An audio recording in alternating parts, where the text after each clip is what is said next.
Hola queridos hermanos, reciban un afectuoso saludo y sean todos mis hermanos y mis hermanas con corazón bienvenidos al estudio de toda la lección de mi escuela sabática. En esta semana estamos comenzando una nueva lección y en esta semana estamos comenzando lo que es el cuarto trimestre de este año. Y la lección de este trimestre es una lección que nos promete muchas grandes bendiciones. Como recordarán, la lección que acabamos de terminar, que fue la lección del libro de los Gálatas, el Evangelio en Gálatas, es como quien dice esta lección una continuación de la lección del trimestre pasado. Y como usted sabe, el título de este trimestre es el libro de Romanos. Y esto nos enfatiza lo que es la salvación solo por la fe. Ese era el mensaje del apóstol Pablo, un mensaje evangélico. Y la postura del apóstol Pablo no es diferente de la postura de Martín Lutero allá por los años 1517. El 31 de octubre de este año se cumplen literalmente 500 años del inicio de la Reforma con este maestro de teología llamado Martín Lutero, que fue, podemos decir, el fundador del protestantismo. Cuando tenía apenas 33 años, él promulgó las 95 tesis que es la salvación es solo por la fe. Realmente lo que él estaba era refutando lo que eran las indulgencias que alguna persona en la jerarquía católica religiosa estaba promulgando. Y él con estas tesis lo que hizo fue encender la chispa de la Reforma protestante allá por el año 1517. Y desde ese entonces las cosas no han cambiado. Realmente el mensaje evangélico sigue siendo el mismo. Sin embargo, nos enfrentamos con el tiempo, las cosas han cambiado, algunas cosas han, por así decirlo, desmejorado en la fe cristiana. Se ha dejado de enfatizar la salvación por la fe, la consagración.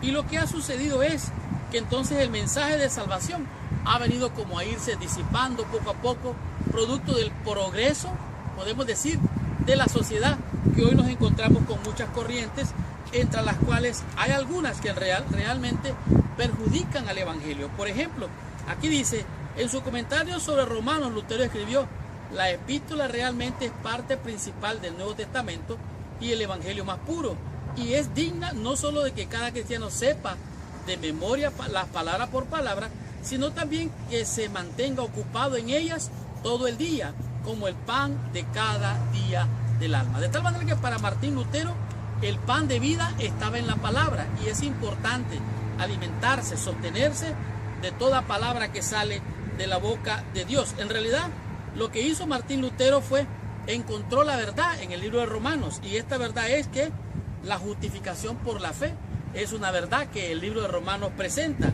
así como el Evangelio en Gálatas que estudiamos el trimestre pasado. Él descubrió la verdad de la salvación en el libro de Romanos, y esta es la verdad.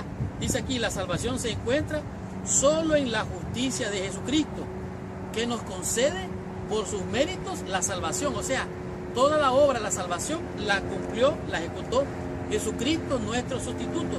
Pablo lo expresa tan claramente en Romanos, dice así: concluimos pues que el hombre es justificado por la fe, sin las obras de la ley. Esta semana estamos estudiando la lección número 1. El título de esta lección es El apóstol Pablo en Roma. Esta lección es una lección que nos va a enseñar, es una lección que si usted la estudia va a aprender muchísimo, porque le va a mostrar la historia, el texto, el contexto y mucho, mucho, mucho más. Por ejemplo, vamos a estudiar a quién dirigía Pablo estas cartas, llamadas las epístolas. ¿A quién se las dirigía? Esto usted va a estar conociendo esta semana. Seguidamente usted va a descubrir cuál era el deseo de Pablo al visitar Roma. ¿Por qué quería Pablo visitar Roma? ¿Y qué fue lo que sucedió? ¿De qué manera Pablo llegó hasta Roma? Además de esto va a descubrir qué hizo Pablo en Roma y qué pasó con él cuando él estaba allí. ¿Qué fue lo que pasó? Usted lo va a entender en el estudio de esta semana. Seguidamente va a comprender quiénes son los santos allí en Roma. ¿Será que los santos en Roma son los que están en los monasterios? ¿Quiénes son los santos en Roma? Aquí Pablo lo aclara. Y para terminar, en el estudio de esta semana, usted va a comprender de qué forma descubre o describe Pablo a los creyentes allí en Roma. Por lo tanto, mi hermano y mi hermana con corazón, abróchese el cinturón porque arrancamos con esta lección. Estudiemos toda mi escuela sabática y recibamos toda la bendición prometida por nuestro Padre Celestial. Muy bien. El versículo clave para la lección de esta semana lo encontramos en el libro de Romanos, en el capítulo 1, el versículo número 8. Pero antes de entrar en el repaso o el estudio de la lección de esta semana, te pido que por favor, ahí donde estás, inclines tu cabeza y oremos a nuestro Padre Celestial. Señor Dios y Padre nuestro, en el nombre santo y precioso de nuestro Señor y Salvador Jesucristo, venimos ante tu presencia, pidiéndote que la sangre del Cordero de Dios que quita el pecado del mundo venga a cubrirnos y a limpiarnos de toda maldad y de todo pecado, para que por la fe en su nombre podamos recibir la bendición de tu palabra. Acompáñanos, oh Dios, en la presencia de tu Santo Espíritu, por pedírtelo en el santo y precioso nombre de Jesús, nuestro Señor y Salvador. Amén y amén. Pues bien, Romanos capítulo 1, el versículo número 8 dice así: primeramente doy gracias a Dios, a mi Dios, mediante Jesucristo, con respecto a todos vosotros, de que vuestra fe se divulga por todo el mundo. Es claro, es notorio, es realmente admirable el elogio que el apóstol San Pablo está diciéndole a la iglesia allá en Roma. Les está diciendo: realmente estoy admirado, estoy sorprendido, cómo vuestro testimonio se divulga en todo el mundo. Oiga, qué cosa más maravillosa. Cuando el apóstol Pablo escribió estas cosas y Martín Lutero vino a descubrirlas, realmente ocurrió algo impresionante. Martín Lutero dijo: no quiero ni puedo retractarme. De tal manera que él resistió a las tradiciones, resistió a los dogmas no bíblicos, y él se mantuvo levantando en alto la palabra de Dios. El reformador Martín Lutero dijo e invitó a estar firmes en la palabra de Dios. Ahora, realmente el cristianismo ha progresado, aunque no estoy seguro en qué dirección. Se supone que ha progresado, pero lo que ha venido a suceder es que los siglos que habían de superstición se disiparon. Sin embargo, ahora la mundanalidad ha venido a distorsionar las verdades del Evangelio, ha venido a usurpar el territorio que le correspondía a la reforma protestante.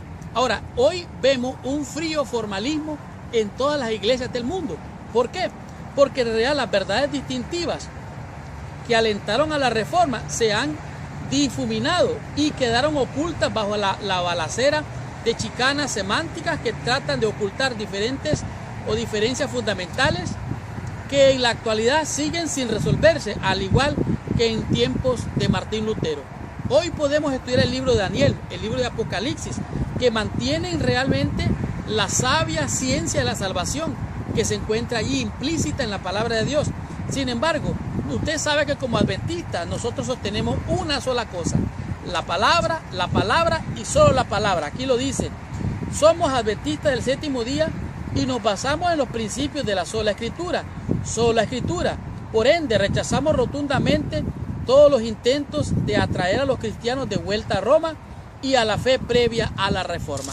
De tal manera que aquí Martín Lutero lo dice claramente. Y en esta semana estamos entrando a las profundidades de esa agua, donde el apóstol Pablo llega a Roma.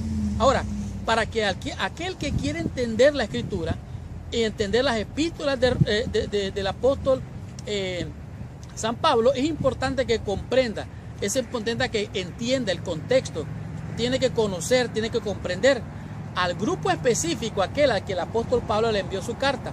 Y digo más, si sabemos esto, el por qué él hizo esto, para qué le mandó esto o estas cartas, entonces sabremos entender los beneficios realmente de nuestro estudio. Esto es claro, dice aquí, que si retrocedemos con el tiempo, remontémonos a la tiempo de la reforma y transportémonos a esa época, veamos qué es lo que pasaba, qué es lo que acontecía, por qué el apóstol Pablo envió estas cartas, qué es lo que él trataba de decir, qué es lo que estaba ocurriendo en ese entonces. Vamos a comprender claramente el porqué del apóstol Pablo mandó estas cartas. Ahora aquí la pregunta es: ¿cómo se salva el hombre? Esta fue la pregunta del carcelero de Filipo. ¿Qué puedo hacer para ser salvo? Entonces, esta respuesta es una respuesta universal. El evangelio es uno y no hay otro evangelio. Si aún un ángel del cielo baja con otro evangelio que no es el evangelio de Cristo, téngalo por maldito, por anatema. Aquí lo dice. En una época y un contexto totalmente diferente. Las palabras que escribió fueron relevantes para Martín Lutero como lo fueron para Pablo cuando las escribió, y también son relevantes para nosotros. ¿Cómo se salva el hombre? Bueno, esto vamos a estar respondiendo durante el estudio de todo este trimestre. Estudiemos la lección en el día domingo y comprendamos qué nos dice en este día la lección con el tema que es la carta del apóstol Pablo.